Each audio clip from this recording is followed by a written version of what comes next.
Hello everyone, I hope आप सब ठीक होंगे। गाइस, ये चैप्टर नंबर 2 है। आपको एसिड एंड बेस दिख रहा है, जैसे एसिड बेस एंड सॉल्ट वाला है। ये चैप्टर नंबर 2 जो कि आपके पीटी में आ रहा है और मोस्ट इंपॉर्टेंट टॉपिक है। और टॉपिक के साथ साथ इसके अंदर के आपके एमसीक्यू में भी बहुत सारे क्वेश्चंस बनेंगे और सेशन रीजन में भी बहुत सारे क्वेश्चंस बनेंगे। ये मैं फाइनल के बता रहा हूँ, लेकिन मैं पीटी के लिए जो जो क्वेश्चंस बता रहा हूँ आप उतना करके जाना। डेफिनेटली डैम श्योर है आपका 100% वो क्वेश्चंस आपके यूट्यूब में मैम वो सिलेक्ट करके ही देंगे। ठीक है बच्चों, तो चलो मैं आपको ये वाला चैप्टर कंप्लीट करवाता हूँ। इसके बाद नेक्स्ट चैप्टर का देखूंगा। जो भी चाहिए आप एक बार कमेंट करके बताना। और एसएसटी के लिए मैं सोच रहा हूँ कल संडे के बीच में अगर हो पाता टाइम तो मैं आपको सारा एसएसटी का तीनों बुक के जो इंपॉर्टेंट आप बस बता देना कौन कौन सा चैप्टर आपके आ रहे हैं। ठीक है, देखो इसमें सिर्फ मैं ज़्यादा टाइम नहीं लेना चाहता, मैं सीधा चाहता हूँ आपको दो चीज़ पढ़ के जाना। अगर मान लो अगर मैम लोग अगर आपके सिंपल क्वेश्चंस बनाते हैं तो वो स्ट्रॉन्ग एसिड पूछेंगे, 4 ऑप्शन दे देंगे, या कुछ भी ना दे ऑप्शन, एक लाइनर में क्वेश्चन पूछे तो आपको स्ट्रॉन्ग एसिड के बारे में पता होना चाहिए। HCl होता है, हाइड्रोक्लोरिक एसिड होता है, और SO4, ये सारे HNO3, ये सब पता होना चाहिए। और वीक एसिड भी पता होना चाहिए आपको, जिसके अंदर में पिछली बार जो वीक एसिड में पूछा था ऑप्शन के अंदर में लैक्टिक एसिड दे रखा था और ऑक्जेलिक एसिड दे रखा था। जिस हिसाब से सीबीएसई के अकॉर्डिंग आंसर गलत होना चाहिए, मतलब मेरे अकॉर्डिंग आंसर गलत होना चाहिए। सीबीएसई के अकॉर्डिंग उन्होंने आंसर ये दे रखा था कि मैं बता देता हूँ आपको, जब ये दोनों हो तो इसमें मोस्ट प्रेफरेबल आंसर लगाया जाता है जिसकी केमिकल बॉन्डिंग पहले नंबर पे आता है। तो वो देख लो आप कौन सा ऑक्जेलिक एसिड लगाओगे, लैक्टिक एसिड, लेकिन अकॉर्डिंग टू मी ये लैक्टिक एसिड पहले जाएगा। ठीक है, तो ये आपको ये सब चीज़ें भी ध्यान रखनी है क्योंकि ये सब एक की पॉइंट्स होते हैं, इंपॉर्टेंट पॉइंट होते हैं। तो भैया इन सब चीज़ों को भूलने का नहीं है आप लोग को। जब फिर उसी तरह से स्ट्रॉन्ग बेस पता होना चाहिए, वीक बेस पता होना चाहिए, ये मोस्ट इंपॉर्टेंट है। अगर एमसीक्यू अगर मैम आप लोग के बनाती हैं तो वहाँ से ये क्वेश्चंस आपके बन जाएंगे। और उसके बाद से और एक इंपॉर्टेंट पॉइंट ये रखना, ओलोफैक्टरी जो हमारे इंडिकेटर्स के जैसे काम करते हैं स्मेल के लिए। ठीक है, चलो इसमें तो मे भी आ सकता है, लेकिन आप लोग करके जाना। लेकिन मैं आपको जो इंपॉर्टेंट चीज़ है ये बता देता हूँ। अगर जिसके स्कूल में अच्छे लेवल के टीचर हैं यार भाई, ये वाला करके जाना। यहाँ पे इसके जो कंप्लीट होते हैं एक बेसिक तरह से थ्योरी में पढ़ाना, भाई टेंशन मत लो, अभी हो जान दो। मिड टर्म से पहले तो मैं सारा कुछ कर नहीं सकता।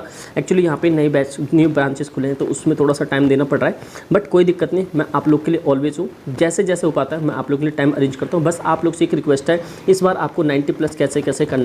इस बार ऑफलाइन में अपने 92+ गए हैं तो भैया इसलिए कह रहा हूँ कि मेहनत करो, तगड़ी मेहनत करो।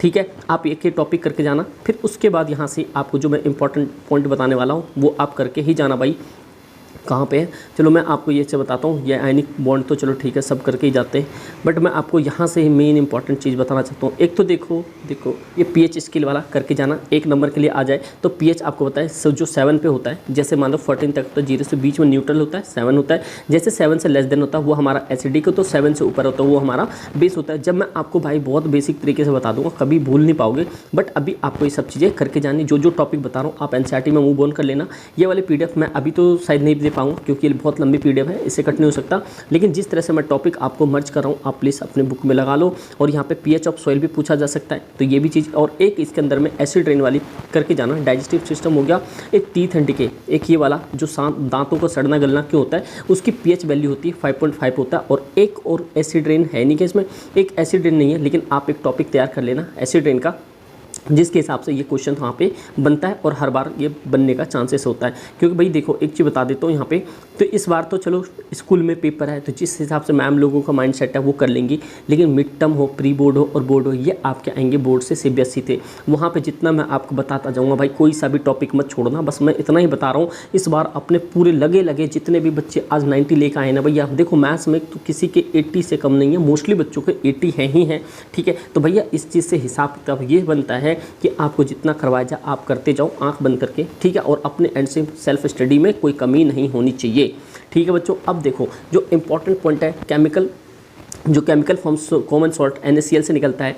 आपको यहाँ पे 5 टॉपिक दिया है। कितने टॉपिक दिए बच्चों, जैसे एक दिया है यहाँ पर sodium hydroxide, bleaching powder, baking soda, washing soda, plaster of Paris. भैया यहाँ से आपके मोस्ट इंपॉर्टेंट बनेंगे और मेरे अकॉर्डिंग आप सबसे पहले प्लास्टर ऑफ पेरिस के चले जाओ और बेकिंग सोडा करके चले जाओ। करके तो जाना है सारे, लेकिन इस पे ज़्यादा कमांड आपकी होनी चाहिए। और इसमें कमांड क्या होनी चाहिए, आपके यहाँ पे यूजेस पता होना चाहिए। जो इनके यूजेस पता करोगे ना, वो यूजेस क्या है। जैसे मान लो अगर मैं यहाँ से देखता हूँ प्लास्टर ऑफ पेरिस, तो आपको पता होना चाहिए प्लास्टर ऑफ पेरिस क्या, जब घर में हम सफ़ेदी वफेदी नहीं करवाते, जिस पर डिजाइन करवाते आपने देखा होगा, वो इसके बारे में यहाँ से पता होना चाहिए। और एक इंपॉर्टेंट पॉइंट आप देख रहे होंगे यूज़ में, इसके पहला कि use of doctor POP for supporting fracture bone. जब भी कभी भी बोन ऑन, जैसे मान लो बोन्स है ये टूट फूट जाता है, इसे फ्रैक्चर के लिए कौन यूज़ करता है, डॉक्टर यूज़ करता है। ये भी चीज़ आपको पता होना चाहिए। और ये जो कह रहा है मेकिंग सरफेस स्मूथ, वही कह रहा है जो दीवार पे हम पीओपी करवाते हैं, देखा होगा घर में डिजाइन के लिए। फिर मेकिंग टॉयस और जो हम डेकोरेट करने टॉय वाय जो गली वली में बिकने के लिए भी आता है, तो वहाँ से भी आप ये सब चीज़ों को देख सकते हैं। और जो ये क्वेश्चंस हैं, इस टाइप के क्वेश्चंस 1 मार्क्स के क्वेश्चन, ये सब अभी आप लोग को नीड नहीं है भाई।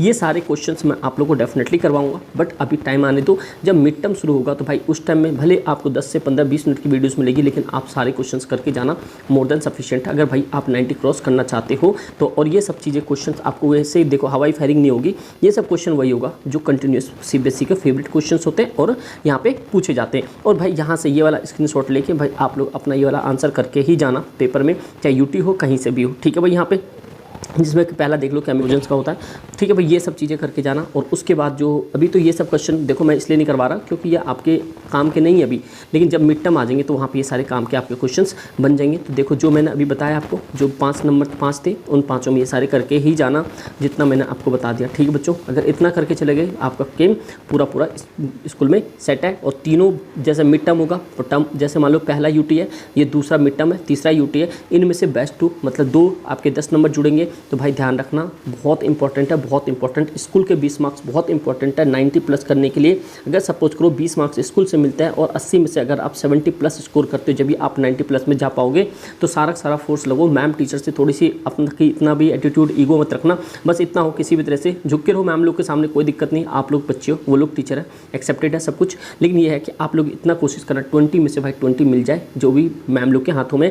देखो 10 नंबर तो आपको तीनों पर परफॉर्मेंस के ऊपर ही डिपेंड है, तो तीनों को परफॉर्मेंस अच्छी तरीके से ले जाना।